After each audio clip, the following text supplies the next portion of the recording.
Entonces, esto es un proyecto de hogares ecológicos para que lleguemos a crear 10.000 hogares ecológicos en todo el mundo.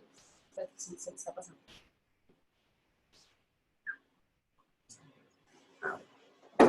Bueno, antes de empezar esto, yo quiero hacer hincapié sobre algo que es fundamental, ¿sí? El agua, en el 2010, las Naciones Unidas declaró que el agua no solamente, digamos, es indispensable para los seres humanos, sino que lo declaró como un derecho humano. Los derechos humanos, y quiero hacer claridad sobre eso, ustedes saben que todos como colombianos, y si algunas personas en otros países nos están escuchando, ustedes saben que hay unos derechos que están consagrados digamos, en la Carta Magna de cada país, que se llama la Constitución. Específicamente, digamos, en Colombia, en la Constitución se consagran los derechos fundamentales que tenemos todos los ciudadanos que vivimos en esta nación. Pero hay unos derechos que van por encima de la Constitución, que son los derechos humanos. Los derechos humanos son derechos inalienables. Quiere decir eso, que nadie tiene ningún derecho a violarlos, que nadie tiene ningún derecho a pasar por encima de, porque son derechos que tenemos todos los seres humanos por el simple hecho de ser seres humanos y cohabitar en este planeta. Entonces, las Naciones Unidas declaró en el 2010, en julio, que el agua es un derecho humano. Es decir, que en el momento que nosotros estamos haciendo un mal uso del agua, estamos violando un derecho humano. Y no solamente estamos violando un derecho humano a las personas que cohabitan en este planeta, sino que estamos violando un derecho humano de seres humanos que no han nacido. Es decir, los seres humanos que ni siquiera han tenido derecho a decidir cómo quieren vivir en este planeta. ¿A qué los llevo a esta reflexión? Es que pensemos que todas las decisiones de uso que nosotros tomamos día a día en nuestra casa están teniendo repercusiones incluso con los cohabitantes de este planeta y con los seres humanos que ni siquiera han nacido. Por eso es tan importante que nosotros hablemos de esto todo el tiempo y hagamos conciencia que nuestras decisiones van a repercutir inmediatamente digamos, en algo tan vital y tan importante como es el agua. Bueno, aquí quiero hablarles un poquito de la importancia del agua, ¿no? El agua es un elemento esencial para todos, no solamente para nuestro diario vivir. Nosotros lavamos los dientes, lavamos la ropa, lavamos la loza en la casa, regamos las matas, nos alimentamos, pero además nosotros somos un 70% agua, ¿sí? El agua es un elemento vital para toda la economía, para que funcione un país, para el desarrollo del mundo, y entonces con el agua generamos energía, con el agua generamos alimentos, obviamente, los recursos pesqueros nos dan todo lo que nosotros nos alimentamos, con el agua resolvemos, digamos, incendios y una cantidad de cosas. Y además nosotros, digamos que somos parte del ciclo vital del agua.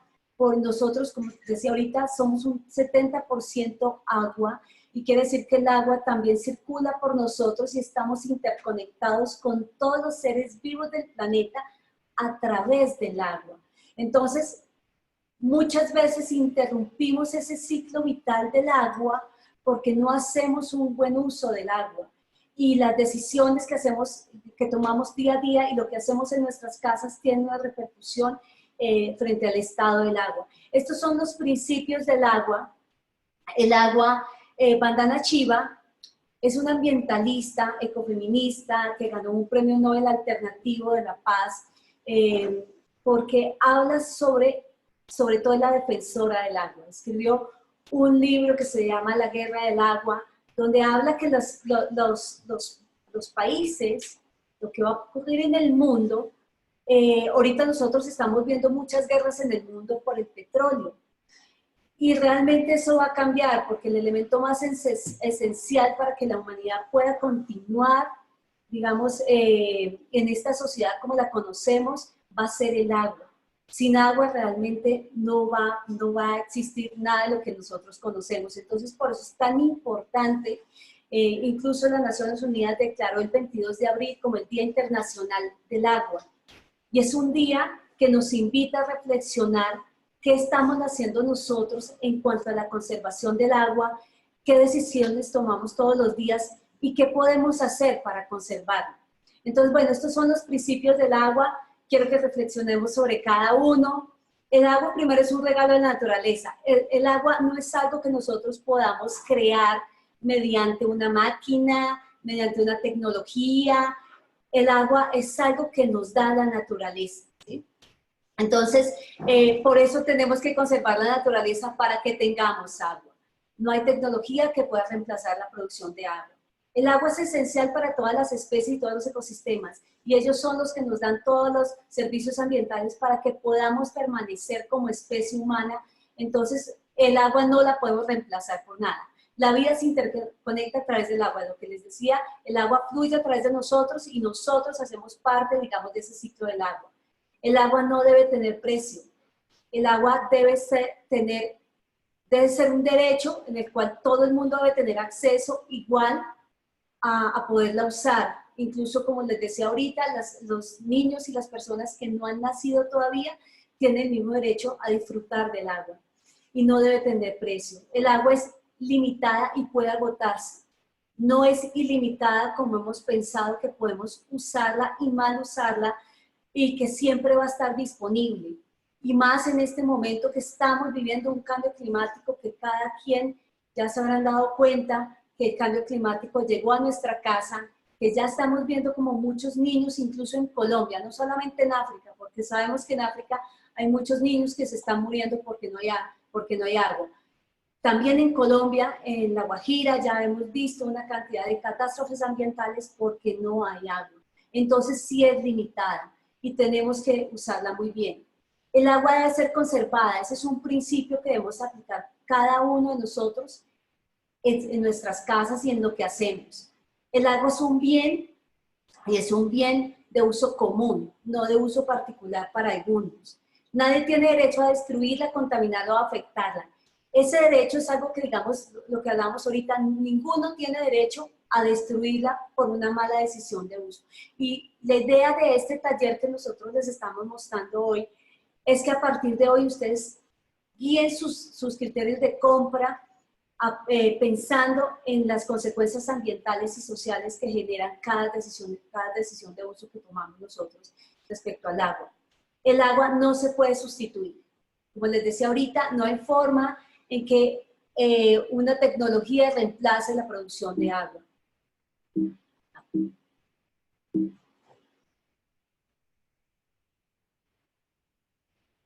Bueno, digamos, esto es muy importante para, digamos, entender un poco la dimensión de lo que estamos hablando, de que el agua es limitada y que nuestras decisiones van a determinar muchas cosas, incluso a futuro. Miren, esto es una información sobre el agua disponible en el mundo. El 70% de la superficie del planeta es agua. Y ese 70%, el 97.5%, como ven en la imagen, es salada, es decir, que no es potable y que nosotros no podemos usarla. Solamente de ese 70%, el 2.5% es agua dulce, es decir, que nosotros podemos utilizar y pues digamos que podemos consumir los seres humanos. De ese 2.5%, el 70% son glaciares, es decir, están en las reservas de glaciares, nieve y hielo del planeta, que como todos sabemos, estamos viendo un cambio climático, ya hemos vivido en algunos lugares un cambio de 1 grado centígrado del clima, lo que significa que esas reservas de agua las estamos perdiendo en este momento. El otro 30% de ese 2.5% de agua dulce que hay en el planeta están en aguas subterráneas de difícil acceso. Es decir, y muchas de esas aguas subterráneas se están utilizando ya y se están sobreutilizando para la producción de alimentos. Y es decir, menos del 1% de ese 2.5% de agua dulce que hay es agua disponible para el consumo humano. Y de ese 1% quiero que vean aquí abajo, en la imagen que les pongo, que casi el 70% se está utilizando y sobreutilizando incluso para la producción de alimentos. El otro 20% para la producción industrial y solamente un 12% se está utilizando ahí dice sector municipal, se refiere a lo que usamos en las casas. Es decir, que nosotros estamos usando una gran porción del 2.5 de agua potable que hay en el planeta y que quiero hacer de énfasis en ese 2.5 va a ser siempre el mismo, porque lo que hace el agua es recircular en todo el planeta. El agua no va a reaparecer, siempre va a estar circulando en ese ciclo continuo del agua y por lo tanto, si nosotros lo contaminamos, estamos dejando de poner disponible el agua que requiere, digamos, toda la humanidad para seguir viviendo. Entonces, esto es algo que de pronto no hacemos mucha conciencia. Todo lo que nosotros hacemos día a día en nuestra casa tiene una huella hídrica. Es decir, nuestro estilo de vida está significando una huella hídrica para el planeta, porque como les explicaba, el agua siempre va a ser la misma, sino que va a estar recirculando en todo el planeta. Entonces, aquí hay unos comparativos, por ejemplo, de cuánto está consumiendo diariamente, por ejemplo, un habitante, por ejemplo, del primer mundo, de Europa, de Estados Unidos, países desarrollados. Su huella hídrica es de 3.500 litros de agua diaria, frente a países subdesarrollados o países que digamos que tienen, digamos, menos desarrollo y menor estilo de vida, son 860 litros. Como ven, hay una inequidad y por lo tanto también nosotros de alguna forma sí podremos estar sobreutilizando o contaminando el agua que requiere otros, digamos, que las personas más pobres del planeta. Aquí, por ejemplo, les mostramos un día de consumo de agua por persona. Más o menos nosotros estamos consumiendo, por ejemplo, 3 litros para beber y cocinar. Eso es lo que usamos regularmente, digamos, en Colombia. Lavar los platos, 8 litros, 44 litros, para lavarse las manos y ducharse. Y también en los inodoros, 45 litros, lo que es altísimo, 20 litros para el riego y 17 litros para lavar la ropa. Quiero que piensen acá que si nosotros utilizamos, por ejemplo, productos contaminantes que tienen microplásticos, que tienen una cantidad de residuos, todas estas 45 litros que sean por los inodoros, por los lavarropa y por la limpieza, salen totalmente contaminados, digamos, por los vertimientos. En cambio, digamos, si se sustituyen por productos ecológicos, digamos que eso sería un costo, bajaríamos la huella hídrica, digamos que como estamos viendo ahí en la diapositiva. Es decir, nosotros estamos consumiendo 87 litros de agua diariamente.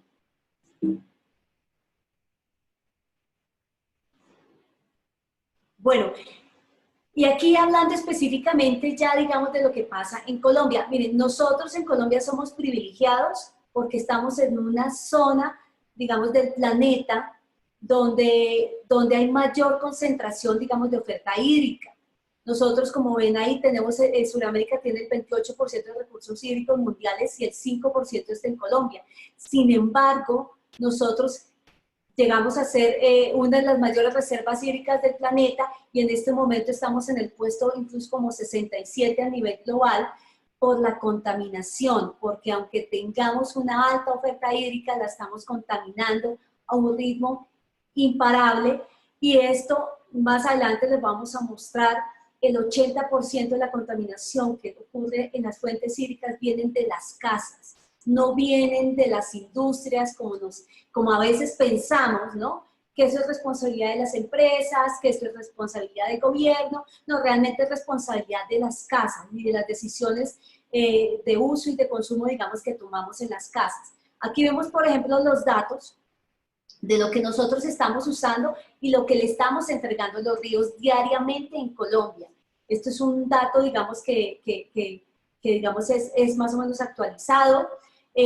Como ven ustedes, el 29% del consumo doméstico, digamos, digamos en Colombia, bien, digamos, usamos el agua el 29% y estamos virtiendo 1.321 toneladas de materia orgánica a las aguas residuales. y el 15%, de 15,3%, vienen de Bogotá. Es decir, que nosotros somos de las ciudades más contaminantes de todo el país y somos los responsables, los grandes responsables, digamos, de la contaminación de los ríos. Esto es lo que está pasando.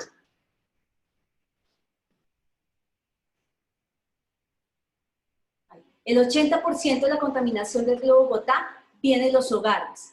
Aunque hay unas plantas de procesamiento, no alcanzan a procesar ni el 20% de lo que vienen de los hogares. Esto, por ejemplo, es una foto que fue tomada del periódico El Tiempo, donde un fin de semana apareció una cantidad de espuma que realmente la única forma de retirarla es manualmente, es mecánicamente, porque esto viene en parte, digamos, por la cantidad de detergentes que salen de los vertimientos de los hogares.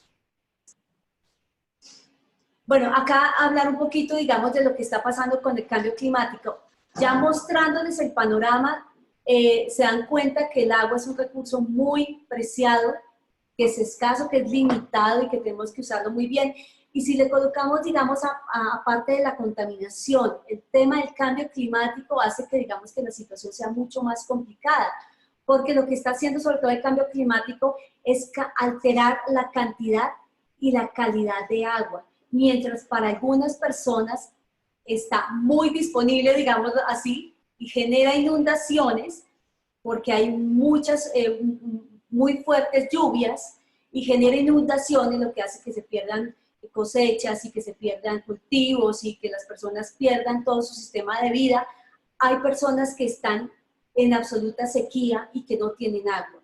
Entonces, por eso es muy importante que el agua no se altere, digamos, su ciclo vital. ¿Qué está pasando también con el agua y las basuras? Que estamos nosotros generando una sobreproducción de basuras de una forma, digamos, ya incontrolable. Por ejemplo, pásalo más adelante.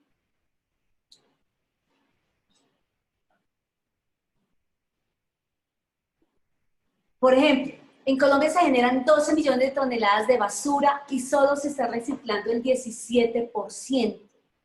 Es decir, más del 80 y pico por ciento están yéndose directamente a cielos abiertos, que es la forma de disposición que nosotros tenemos de las basuras.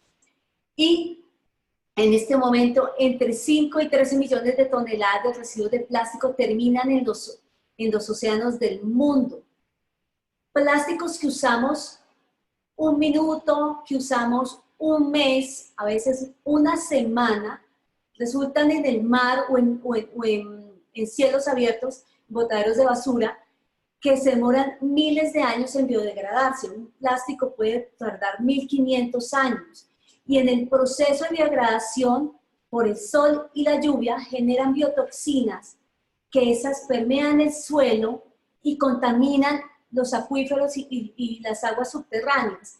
Incluso en Bogotá, por ejemplo, esas aguas subterráneas, si llegan a contaminar, digamos, contaminan las aguas subterráneas, esas aguas son las que se utilizan para regar las verduras y muchos de los productos que nosotros mismos estamos consumiendo en los supermercados. No por el hecho de que vendan de un supermercado reconocido, de una marca que nosotros ya conozcamos, quiere decir que esos productos no vengan contaminados.